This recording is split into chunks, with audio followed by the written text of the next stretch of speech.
మీకు అలాగే మీ కుటుంబ సభ్యులందరికీ విజయదశమి శుభాకాంక్షలండి. ఇంకా ముందు రోజు ఈవినింగ్ వచ్చేసి క్లైమేట్ చూడండి ఎలా ఉంది. మొత్తం మబ్బులేసిందండి. వర్షం రావడానికైతే రెడీగా ఉంది. ఇప్పుడు నేను వచ్చేసి ఇల్లన్నీ మొత్తం కడిగేద్దామని చూస్తున్నాను అనమాట. మొత్తం మాఫేసేద్దామని. ఇంకా క్లైమేట్ అయితే ఇలా ఉంది కదా, ఇంకా మార్నింగ్కి ఎలా ఉంటుందో. ఇంకా నెక్స్ట్ వచ్చేసి చిన్న బాబు ఉన్నాడు కదా, మార్నింగ్ వాడు లేసే టైం కానీ ఇల్లు మాఫేసామంటే అసలు ఇటు అటు నడుస్తూనే తొక్కేస్తూనే ఉంటాడండి. అసలు వేయడానికి అవ్వదనమాట. అందుకోసమని ముందు రోజు ఈవినింగ్ అయితే వేసేస్తున్నాను మాఫ్. క్లైమేట్ ఇంకా రేపు దసరా అయినా చేసుకోగలుగుతామో లేదో కూడా తెలియదు, అంత మబ్బేసిందండి. ఏవైనా ఫెస్టివల్స్ వచ్చాయంటే అప్పుడే వర్షం పట్టుకుంటుంది. చూద్దాం రేపు మార్నింగ్కి ఎలా ఉంటుందో. ఇంకా లైజాల్ నేను ఎప్పుడైనా మాఫ్ వేస్తే మాత్రం లైజాల్ మాత్రమే యూజ్ చేస్తానండి. లైజాల్ అయితేనే ఆ ఇడ్లీకి అయితే బాగుంటుంది. ఇంకా లైజాల్ అయితే కొంచెం వేసేస్తాను. జనరల్గా అయితే కప్పుతో వేస్తారంట. నేను కొలతలేం లేవండి. డబ్బా తెస్తే ఒక 4-5 వాసులకి అయితే వస్తాయి అంతేని. చిన్నది 1/2 లీటర్ డబ్బా, ఇది అలాగే యూజ్ చేస్తానమాట. లాస్ట్ టైం ఏం చేశానంటే ఇవ్వండి, బయట గోడ ఉంది కదా, దీనిపైన పెడతాను. వాడేసిన తర్వాత ఇంకా అంతా అయిపోయిన తర్వాత తీసుకెళ్ళి లోపలైతే పెట్టేస్తాను. లాస్ట్ టైం మర్చిపోయి ఆ గోడ పైన వదిలేసి వెళ్ళిపోయానండి. ఇదొకటి. నెక్స్ట్ ఇల్లు ఉడ్చుకునేటప్పుడు ఎత్తుకుంటాం కదా, చెత్త ఎత్తుకుంటాం కదా, చెత్త చాట, అదొకటి. ఆ 2 వచ్చేసి బయట పెట్టానండి. నెక్స్ట్ డే నైట్ అయిపోయింది. నెక్స్ట్ డే మార్నింగ్ లేచి చూసినప్పుడు లేదండి. అవి కూడా లేపేసే దొంగలు ఉంటారని ఫస్ట్ టైం తెలిసిందనమాట. ఇల్లు ఎంత చిన్నగుంటే అంత మంచిది అంటారు కదా, అది మాత్రం ఎవరు చెప్పారో కానీ నిజమండి. పెద్ద ఇల్లు అయితే మనకి వాడేస్తాం, ఎంత ఉన్నా సరే సరిపోదనమాట. కానీ చిన్న ఇల్లు అయితే ఈజీగా ఇలాంటి ఫెస్టివల్స్ వచ్చినప్పుడు పట్టులు కొట్టుకోవడానికి అన్నిటికీ బాగుంటుంది. ఇప్పుడు ఇదండి మొత్తం 3 రూమ్స్. ఈ 3 రూమ్స్ కొట్టుకొని హాల్లోకి వెళ్ళినప్పటికి నాకు ఎంత టైం అవుద్దో. ఇప్పుడు నేను స్టార్ట్ చేశాను. ఇప్పుడు ఈవినింగ్ 4 o'clock ఇలా అవుతుందనమాట. ఈ టైంలో స్టార్ట్ చేస్తే ఇంకెంత టైం అవుద్దో నేను ఇవన్నీ కొట్టి ఇల్లు ఒత్తుకునే టైంకి. ఇప్పుడు వచ్చి పట్లన్నీ కొట్టేస్తున్నాను. నేను నార్మల్గా ఇల్లు ఊడుస్తుంటాను కదా, ఊడిచినప్పుడు గోడకి ఎక్కడైనా ఏదైనా కనిపించింది అంటే అప్పుడే అది తీసేస్తాను. ఇవి వచ్చేసి బాక్సులు మొత్తం ఇంకా లగేజ్ కొన్ని అయితే ప్యాకింగ్ ఓపెన్ చేయలేదండి. ఏసీ ఒకటి, నెక్స్ట్ వాషింగ్ మిషన్లో కొన్ని అయితే ఇంకా ఓపెన్ చేయకుండా అలా వదిలేసామన్నమాట. అవన్నీ బాక్సుల్లో ప్యాకింగ్ చేసి అలానే ఉన్నాయి. అవన్నీ ఇంకా సెట్ చేయలేదు. ఇక్కడ వచ్చేసి ఈ రూమ్లో మొత్తం నా కొడుకు సంబంధించి ఉంటాయండి సామాన్లన్నీ. వాడికి ఏ టైంలో ఏ టానిక్, జ్వరం fever tonic, cold tonic, cough tonic, ఇలా అన్ని ట్యాబ్లెట్స్ యూజ్ చేసేవన్నీ ఉంటాయి. ఈ బైక్ వచ్చేసి మా అమ్మ వాళ్ళు తీసుకున్నారనమాట లక్కీ బాబుకి. అప్పుడు తీసుకున్న బైక్ అండి. ఇప్పటికీ వీడికి వచ్చేసి కాలు అందట్లేదు.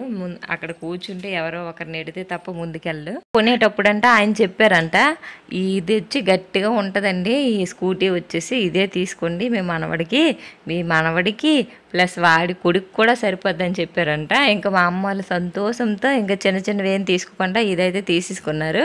కానీ వీళ్ళు మనవడు ఏం చేశాడో తెలుసా, తీసుకునే 1 monthకే ఆ ఫ్రంట్ లైట్స్ ఉంటాయి కదా, ఆ లైట్స్లో 2 పగలగొట్టి ఆ పైన అయితే తీసాడనమాట. నెక్స్ట్ ఒక 2 months తర్వాత కింద ఉంటుంది కదా, సీట్ ఉంటుంది కదా, ఆ సీట్ అయితే తీస్తాడు. ఇప్పుడు సీట్ సపరేట్గా వచ్చేస్తుంది. వాడు ఎప్పుడైనా డ్రైవ్ చేస్తాడనే టైంలో మళ్ళీ సీట్ పెట్టి వాడిని అయితే ఎక్కిస్తాను. అలా చేశాడనమాట. ఇవేసి మా అమ్మకి చెప్తే ఇంకా ఒకటే నవ్వండి. ఇంకా ఒక రూమ్ అయితే కంప్లీట్ అయిపోయింది. ప్రజెంట్ అయితే ఇప్పుడు సెకండ్ రూమ్కి అయితే వచ్చానమాట. ఈ రూమ్లో వచ్చేసి నీట్గానే ఉంటుంది. మంచం కూడా ఇంకా మేమైతే ఫిట్ చేయలేదు. బెడ్ కూడా పరుపు ఒక్కటే యూజ్ చేస్తారనమాట. ఈ పరుపు ఒక్కటేనే. ఇంకా మంచం అయితే లక్కీ రూమ్ ఉంది కదా, చిన్న రూము, ఆ చిన్న బెడ్రూమ్లో అయితే పెట్టాను అనమాట. ఈ రూమ్ మొత్తం క్లీన్ చేసిన తర్వాత ఇంకా హాల్ ఒకటి, కిచెన్ ఒకటి, ఈ 2 ఉన్నాయండి. ఈ 2 అయితే క్లీన్ చేసి బయట అయితే ఇంకా కడగలేదనమాట. ఇల్లంతా అయిపోయిన తర్వాత అప్పుడైతే బయట కడిగేస్తాను. ఇంకా అన్ని రూమ్స్ అయితే క్లీన్ చేస్తాను. ఇప్పుడైతే మాఫ్ వేసేస్తాను. ఆపోజిట్ రూమ్ ఉంది కదా, చిన్న బెడ్రూమ్ అని చెప్పాను, ఆ రూమ్ అయితే వేసాను. హాల్ అయితే వేసాను. ఇంకొచ్చేసి ఇగుండి ఈ రూమ్ అయిపోయినాక ఇంకా కిచెన్ వేసేస్తే అయిపోయినట్టేని. ఇంకా నెక్స్ట్ వెళ్ళి బయట కడుక్కోవడమేని. ఇదంతా ఎంత నీట్గా నేను చేసుకుంటున్నాను అంటే దానికి బాబు వచ్చేసి పడుకున్నాడు, లక్కీ బాబు. అందుకని ఇంత హ్యాపీగా అయితే పని చేసుకోగలుగుతున్నాను. వాడు లేచాడా ఇంకా రచ్చేనండి. ఇంక నేను ఇలా మాఫ్ వేస్తే ఆ మధ్యలో వచ్చి తొక్కుతాడు. చిన్నపిల్లడు కదా, మళ్ళీ పడిపోతాడు, ఎక్కడ జారుతాడని భయం. ఇంక వాడిని పట్టుకునే టైంకే నాకు టైం అంతా సరిపోద్ది. ఇంకా మాఫ్ వేసుకునే టైం ఉండదు. అందుకే బాబు పడుకునే లోపు అయితే తొందరగా అయితే వేసేస్తున్నాను అనమాట. దసరా పూజ కోసం అయితే మేము ఏమేమి ఐటమ్స్ తీసుకున్నామో అన్నీ చూపిస్తాను, రండి చూసేయండి. ఇవి వచ్చేసి ఉట్లండి. అంటే తెలుసు కదా మీకు, గుమ్మడికాయలు కడతారు కదా ఇంటి ముందు. సో అలా గుమ్మడికాయ అయితే కట్టడానికి కొత్తవి 2 ఉట్లు అయితే తీసుకున్నాము. అదేంటక్క ఒకటే కత్తి తీసుకుంటారు 2 తీసుకున్నారు ఏంటి అనే డౌట్ అయితే మీకు రావచ్చు. మేబీ 2 ఎందుకు తీసుకున్నామంటే ఒకటి ఇంటి దగ్గర కట్టడానికి, ఇంకోటి వచ్చి షాప్ దగ్గర కట్టడానికి అనమాట. అందుకనే 2 జార్లు లాంటివి అయితే తీసేసుకున్నాం అనమాట. ఇవి వచ్చేసి ఈ 2 వచ్చేసి మనకి ఎంత పడిందంటే 40 రూపీస్ అండి. 40 రూపీస్ అయితే తీసుకున్నారు. నార్మల్గా నేను ఎవరితోనైనా బేరాలు ఆడతాను, కానీ అది కొనేటప్పుడు ఎమోషనల్ అయిపోయాను. ఎందుకంటే ఆయన అవమ్మే వారు వచ్చేసి కొంచెం హ్యాండిక్యాప్లు అనమాట. చూడగానే నాకు జాలి అనిపించింది. ఇంకా బేరాలు అయితే ఏం ఆడలేదండి, లేకపోతే బేరాలు ఆడకుండా వదలను అనమాట. ఇంకొచ్చేసి పసుపు, కుంకుమ, అలాగే గుమ్మడికాయలు పెట్టడానికి సింధూరము, నెక్స్ట్ బండికి కట్టడానికి ఒక దుర్గమ్మ ఫోటోతో తాడు, నెక్స్ట్ మెరుపులతో ఉంటాయి కదా అదొకటి, నెక్స్ట్ వచ్చేసి ఒత్తుల ప్యాకెట్ ఒకటి అయితే తీసుకున్నాను. ఇంకా సీడ్ పిక్కలు ఉంటాయి కదండి, మనము బండికి మోటార్కి అన్నిటికీ కడతాం కదా, అవి అయితే తీసుకున్నాను. ఇంకా ఫ్రిడ్జ్లో ఇవ్వండి ఫ్లవర్స్ అయితే తీసుకున్నాం అనమాట. మా ఇంటి ముందు ఎక్కడ ఫ్లవర్స్ చెట్టు ఉండదండి. దగ్గరలో ఎప్పుడైనా పూజ చేయాలంటే ఒక 1/2 కిలోమీటర్లు వెళ్ళి అక్కడైతే పువ్వులు ఉంటాయి, అక్కడి నుంచి తెంపిసి తెచ్చుకోవచ్చు, లేదా ఇంకా బయట మార్కెట్కి వెళ్ళి కొనుక్కొని తెచ్చుకోవడమే. దగ్గరలో అయితే ఫ్లవర్స్ అయితే దొరకవు. ఇంకా ఫ్లవర్స్ అయితే ముందుగా చామంతి అలాగే రోజ్ ఫ్లవర్స్ తీసి ఫ్రిడ్జ్లో అయితే పెట్టాను. ఇంకా కొబ్బరికాయలు అయితే 4 తీసుకున్నానండి. నెక్స్ట్ వచ్చి అలాగే మార్కెట్ దగ్గరగా కరివేపాకు కనిపిస్తుంటే ఇంకా కరివేపాకు, అలాగే చెప్పాను కదా 2 గుమ్మడికాయలు తీసుకున్నానండి. ఇదిగోండి 2 గుమ్మడికాయలు అయితే తీసుకున్నాను. నెక్స్ట్ వచ్చేసి అరటి పళ్ళు అండి. ఇవి మరీ పళ్ళు అవ్వలేదనమాట, కొద్దిగా కాయలాగే ఉన్నాయి.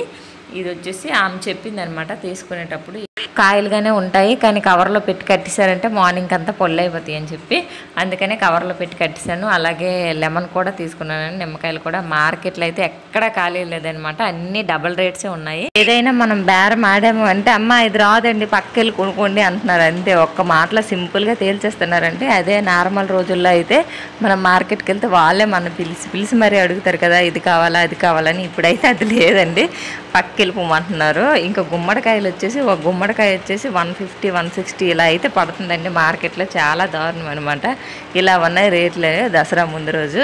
ఇంకొచ్చేసి పక్కింటి వాళ్ళు గోరెంటాకు అయితే మిక్స్ చేశారంట, వాళ్ళు వచ్చేసి నిన్న నైట్ అయితే తెచ్చిచ్చిందండి ఆవిడ. ఇంకా అప్పుడైతే పెట్టేసుకున్నాను. ఇంకా బ్యాలెన్స్ గోరెంటాకు ఉంటుంది కదా మిగతాది, అది వచ్చేసి అలాగే ఫ్రిడ్జ్లో పెట్టేశాను అనమాట, ఇంకా బాగుంటుందేమో అని. ఇంకా నెక్స్ట్ మా బాబుకి చిన్న చుక్క పెట్టి చూస్తే అస్సలు పండట్లేదు అనమాట. గోరెంటాకు ముందు రోజు అయితే నాకు చాలా బాగా పండిందండి, చూశారు కదా ఎంత బాగా పండింది. కానీ తర్వాత రోజు వచ్చేసి ఇంకా గోరెంటాకు బాగానే అస్సలు పండట్లేదు. ఇంకా సరే అని ఇంకా గోరెంటాకు అంతా వేస్ట్ అయిపోయింది, పడేసాను అనమాట. సో ఇది దసరా ముందు రోజు వీడియో వచ్చి ఇదండి. ఇంకా ఎడిటింగ్ చేయడానికి లేట్ అయిపోయింది, అందుకే ఈరోజు అయితే పోస్ట్ చేస్తున్నాను. వీడియో చూశారు కదా, వీడియో కనుక నచ్చినట్లయితే మన ఛానల్ని సపోర్ట్ చేసి లైక్ చేసి వీడియో ఎలా ఉందో కామెంట్ చేసి సబ్స్క్రైబ్ అయితే చేసుకోండి. Bye bye.